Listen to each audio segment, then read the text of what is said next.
நம்ம மல்லிய எப்படியாச்சும் சிக்க வைக்கணும் அப்படின்றதுக்காக அடுத்தடுத்த வேலைகள் எல்லாத்தையுமே பார்த்துக்கிட்டு இருக்காங்க. உண்மையிலேயே அடுத்ததா வெண்பாவ யார் கடத்துனாங்க? என்ன நடந்துகிட்டு இருக்கு? அப்படின்ற எந்த ஒரு விஷயமே இப்போ தெரியாம இருந்துட்டு இருக்கு. அதுவும் இல்லாம இப்போ நம்ம மல்லி கூட இருக்கிறது அதாவது மல்லி கூட இருக்கும்போது வெண்பா கிட்னாப் ஆகுறது, இப்படி காணாம போறது, இது எல்லாமே நம்ம மல்லிக்கு அகைன்ஸ்டா நடக்கிறதா தான் அர்த்தம். அதாவது மல்லிய விஜய் கிட்ட இருந்து பிரிக்கணும் அப்படின்ற ஒரு காரணத்துக்காக தான் இப்படியெல்லாம் வேலைகளை செஞ்சுகிட்டு இருக்காங்க அப்படின்றது எல்லாருக்குமே தெரியக்கூடிய ஒரு விஷயமாவே இருந்துட்டு இருக்கு. உண்மையிலேயே இதெல்லாம் கொஞ்சம் கூட எதிர்பார்க்கவே இல்லை. அடுத்தடுத்து இப்படி எல்லாம் நடக்கும் அப்படின்ற மாதிரி சொல்லி. ஏன்னா மல்லி எப்பவுமே நல்லதுக்காக மட்டுமே தான் பாடுபடுவாங்க. நல்லதுக்காகவே எல்லாத்தையுமே செய்வாங்க. அப்படி இருக்கும்போது இப்போ ஒரு மிகப்பெரிய ஒரு கஷ்டத்துல மாட்டிக்கிட்டு இருக்காங்க. அதுவும் இல்லாம இப்போ வெண்பாவை காணோம் அப்படின்ற மாதிரி விஜய் கிட்ட போய் சொல்லவும் முடியாது. ஏன்னா வெண்பாவை கிட்னாப் பண்ணிட்டாங்க அப்படின்ற மாதிரி சொல்லி. ஆனா அதே சமயத்துல வெண்பாவ அப்படியே விட்டுருவாங்களா அப்படின்னு கேட்டீங்கன்னா கண்டிப்பா கிடையாது. கண்டிப்பா அந்த ரவுடிங்க கூட போராடி எப்படியாச்சும் நம்ம வெண்பாவ காப்பாத்துறதுக்காக நம்ம மல்லி எந்த எல்லைக்கும் போறதுக்கு தயாரா இருந்துட்டு இருக்காங்க. ஏன்னா நம்ம மல்லிக்கு தன்னோட உயிரை பத்தி இல்ல தன்னை பத்தி ஏதாச்சும் ஒரு கவலை இருக்கா அப்படின்னு கேட்டீங்கன்னா கண்டிப்பா கிடையாது. ஆனா வெண்பாவும் விஜயும் நல்லா இருக்கணும், அவங்க 2 பேரும் சந்தோஷமா இருந்தா அதுவே போதும் அப்படின்ற மாதிரி நினைச்சு இந்த மாதிரி விஷயங்கள்லாம் செய்வாங்க அப்படின்னு கொஞ்சம் கூட எதிர்பார்க்கவே இல்லை. அதே மாதிரி ஏற்கனவே தன்னோட உயிரை துச்சமா நினைச்சுதான் கடைசியில நிறைய விஷயங்களை செஞ்சாங்க. அந்த மாரி கூட போய் சண்டை போட்டு மாரியோட மொத்த கேங்கையுமே போலீஸ் கிட்ட புடிச்சு கொடுத்து வேற லெவல்ல மாஸ் காட்டினாங்க அப்படின்னே சொல்லலாம். உண்மையிலேயே இது எல்லாமே ரொம்பவே நல்ல விஷயம். இதை யாருமே எதிர்பார்த்திருக்கவே மாட்டாங்க. அடுத்தடுத்து எல்லாமே சூப்பரான விஷயங்களா நடந்துகிட்டு இருக்கு அப்படின்னே சொல்லலாம்.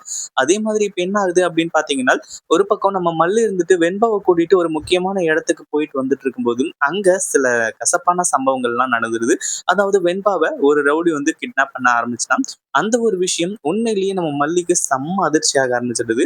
அதே மாதிரி நம்ம மல்லி கிட்ட இருந்து வெண்பாவை பிரிச்சு கூட்டிட்டு போயிட்டாங்க. இது எல்லாமே யாரோட பிளான், என்ன ஏது அப்படின்றது இங்க எதுவுமே தெரியாம இருந்துட்டு இருக்கு. உண்மையிலேயே இந்த ஒரு விஷயத்தெல்லாம் இங்க யாருமே எதிர்பார்க்கவே இல்லை. ஏன்னா இங்க நம்ம மல்லி அதாவது வெண்பா நம்ம மேல கோவப்பட்டு போயிட்டாலோ அப்படின்ற மாதிரி இதுக்கு முன்னாடி நினைச்சுட்டு இருந்தாங்க. ஆனா வெண்பா எதுக்காக போனா, என்ன ஏது அப்படின்றது எல்லாமே நம்ம மல்லிக்கு தெரிஞ்சு போச்சு. தெரிஞ்சப்போ ரொம்ப சந்தோஷப்பட்டாங்க. ஆனா அதே சமயத்துல இப்போ மல்லிய கடத்துனது யாரு, என்ன ஏது அப்படின்ற விஷயம் தெரியாம உண்மையிலேயே பயங்கரமா குழம்பி போய் நின்னுட்டு இருக்காங்க அப்படின்னே சொல்லலாம். அதே மாதிரி இப்போ அடுத்தடுத்து என்ன பண்றது, ஏது பண்றது அப்படின்னு சொல்லிட்டு தெரியாம அப்படியே தெரு தெரு தெருன்னு முழிச்சுட்டு உட்கார்ந்துட்டு இருக்காங்க. ஏன்னா அந்த அளவுக்கு இப்போ நம்ம வெண்பாவோட கிட்னாப் இருந்துட்டு இருக்கு. ஏன்னா இதை கொஞ்சம் கூட எதிர்பார்க்கவே இல்லை. இப்படி நடக்கும், அப்படி நடக்கும் அப்படின்ற மாதிரி சொல்லி. ஆனா அதே சமயத்துல இப்ப என்ன ஆகுது அப்படின்னு பாத்தீங்கன்னா, இந்த வெண்பாவ கடத்த சொன்னது, கடத்துனது, இது எல்லாமே யாரு அப்படின்ற ஒரு உண்மை வெளிய வருது. அதுவும் இல்லாம வெண்பாவ கடத்துனவன் கொண்டு போய் ஒரு குடோன்ல அடைச்சு வச்சிருக்கான். குடோன்ல அடைச்சு வச்சுக்கிட்டு, அங்க வெண்பாவுக்கும் ஒண்ணும் புரியல. யாரு நம்மள கடத்திருப்பா? எதுக்காக கடத்திருப்பாங்க? மல்லி அம்மா கூட இருக்கும்போது நம்மள கடத்திருக்காங்க அப்படின்னா, கண்டிப்பா இது மல்லி அம்மா மேல இவங்க ஏதாச்சு இது பண்றதுக்காக தான் இருக்கும்.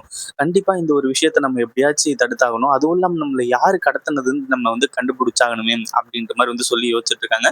அங்க இருக்கக்கூடிய ரவுடிங்க கிட்ட கூட என்ன யாரு கடத்துனதுன்னு சொல்லுங்க அப்படின்ற மாரி சொல்லி வெண்பா கேட்டுட்டு இருக்காங்க. ஆனா அந்த ஒரு டைம்ல எந்த ஒரு உண்மையும் தெரிய வர்றதில்ல. ஆனா அதுக்கப்புறம் தான் ஒரு மிகப்பெரிய சீக்ரெட்டே தெரிய வருது. என்ன அப்படின்னு பார்த்தா இந்த சுடரு, ரகு இவங்க எல்லாருமா சேர்ந்து தான் வெண்பாவ கடத்திருக்காங்க. ஏன்னா ஏற்கனவே இந்த சுடர்லாம் நம்ம மல்லி கூட இருக்கும்போது தான் தொலைஞ்சு போயிட்டேன், நான் காணாம போயிட்டேன், மல்லி தான் என்ன தொலைச்சிட்டா அப்படின்ற மாதிரி சொல்லி மல்லிய பயங்கரமா திட்டு வாங்க வச்சுக்கிட்டு இருந்தாங்க. அதே மாதிரி வெண்பா மேல விஜய் எந்த அளவுக்கு பாசமா இருந்துட்டு இருக்காரு அப்படின்றது நல்லாவே தெரியும். ஆனா அதே சமயத்துல விஜய்க்கு நல்லாவே தெரியும் வெண்பா அதாவது மல்லி வெண்பாவை எப்பவுமே தப்பா நினைக்க மாட்டாங்க. அடுத்ததா வெண்பாவுக்கு ஒரு தீங்கு நினைக்க மாட்டாங்க. வெண்பா நல்லபடியா இருக்கணும் அப்படின்ற மாதிரி தான் நினைப்பாங்க அப்படின்ற மாதிரி சொல்லி. அப்படி இருக்கும்போது இப்போ விஜயோட மனசை மாத்தணும், விஜயோட மனசை கொஞ்சம் கொஞ்சமா மனசுல இருந்து மல்லிய தூக்கி எறியணும் அப்படின்றதுக்காக தான் இந்த ஏற்பாடுகள்லாம் நடந்துட்டு இருக்கு. உண்மையிலேயே இந்த ஒரு விஷயத்தெல்லாம் எதிர்பார்த்தாங்களா அப்படின்னு கேட்டீங்கன்னா கண்டிப்பா கிடையாது. எதிர்பார்க்காதது நடந்தா சுவாரஸ்யமா இருக்கும். ஆனா இப்படிப்பட்ட சம்பவங்கள் நடந்தா ரொம்ப கேவலமா இருக்கும் இல்லையா? அப்படிதான் இப்ப கேவலமா இருந்துட்டு இருக்கு. ஆனா அதே சமயத்துல வெண்பா நம்ம இந்த நேரத்துல தான் ரொம்ப துணிச்சலா இருக்கணும். நம்ம மல்லி அம்மா சொல்லியிருக்காங்க இல்லையா? இந்த நேரத்துல தான் நம்ம மூளையை யூஸ் பண்ணணும் அப்படின்ற மாதிரி சொல்லி வெண்பா கொஞ்சம் கொஞ்சமா மூளையை யூஸ் பண்றாங்க. அப்பதான் ஒரு குரல் கேக்குது. அதாவது இந்த சுடரோட குரல்.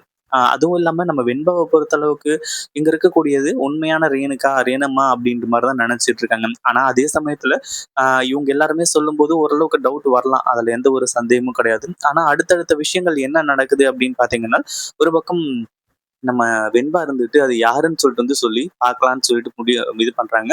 அப்பதான் வந்து இந்த சுடர் இருந்துகிட்டு அதாவது நம்ம வெண்பாவ பொறுத்தளவுக்கு ரேணுகா இல்லையா? ரேணுகா தான் வந்து வெண்பாவ கடத்துனது அப்படின்ற விஷயம் தெரிய வருது. ரேணுகா இருந்துட்டு ஃபோன்ல யார்கிட்டயோ பேசிட்டு இருக்காங்க. இந்த மாரி அதாவது வெண்பாவ கடத்திட்டேன். இனிமே வந்து எந்த ஒரு பிரச்சனையும் கிடையாது. அடுத்ததா வெண்பாவ வச்சு விஜய் எப்படி என் பக்கம் திருப்புறது அப்படின்றத பார்க்கணும். மல்லிய மொத்தமா முடிச்சுட போறேன். இப்போ இந்த ஒரு விஷயத்த வச்சு கண்டிப்பா மல்லியால வந்து அடுத்தடுத்த விஷயங்கள் செய்யவே முடியாது. விஜய் மல்லிய அடிச்சு தொரத்த போறாங்க. ஏன்னா கண்டிப்பா மல்லி இருந்துட்டு வெண்பாவ காணோம், வெண்பா இல்ல அப்படின்ற மாரி வந்து போய் சொல்லுவாங்க. அதுக்கப்புறம் கண்டிப்பா இந்த மல்லியால எதுவுமே பண்ண முடியாது அப்படின்ற மாரி வந்து சொல்லி செம்ம கோவத்தோட வந்து இப்ப வந்து சொல்லிட்டு இருக்காங்க. ஒரு பக்கம் இத வெண்பா பார்த்த உடனே பயங்கரமா அதிர்ச்சி. மல்லி அம்மாவ வந்து விஜய் டாடா கூட இருந்து பிரிக்கிறதுக்காக தான் இவ்ளோ பெரிய ஏற்பாடுகளும் பண்ணிட்டு இருக்கீங்களா? அப்போ நீங்க உண்மையிலேயே என்னோட அ ரேணுமா வந்து கிடையாதா? அப்படின்ற மாரி வந்து சொல்லி பயங்கர கோவத்தோட வெண்பா வந்து இருந்துட்டு இருக்காங்க. உண்மையிலேயே இந்த ஒரு விஷயத்தெல்லாம் கொஞ்சம் கூட எதிர்பார்க்கவே இல்ல. அடுத்தடுத்து என்ன பண்றதுன்னு சொல்லிட்டு வந்து தெரியாம நம்ம மல்லி திரு திருன்னு முழிச்சுட்டு இருக்காங்க. ஆனா வெண்பா இருந்துட்டு இங்கிருந்து சுடரோட ரகசியங்கள் எல்லாத்தையுமே கண்டுபிடிச்சுட்டு அதுக்கப்புறம் தான் திரும்ப வரப்போறாங்க. அதுல எந்த ஒரு சந்தேகமும் கிடையாது. அதே மாரி இதுக்கு மேல இந்த சுடரால தப்பிக்க முடியுமா அப்படின்னு கேட்டீங்கன்னா கண்டிப்பா கிடையாது. இத பத்தி நீங்க என்ன நினைக்கிறீங்க? அந்த வீடியோ புடிச்சிருந்தா லைக் பண்ணுங்க, ஷேர் பண்ணுங்க. இப்பதான் நம்ம சேனலுக்கு ஃபர்ஸ்ட் டைம் வரீங்க அப்படின்னா கீழ இருக்க சப்ஸ்கிரைப் பட்டன பிரஸ் பண்ணிக்கோங்க.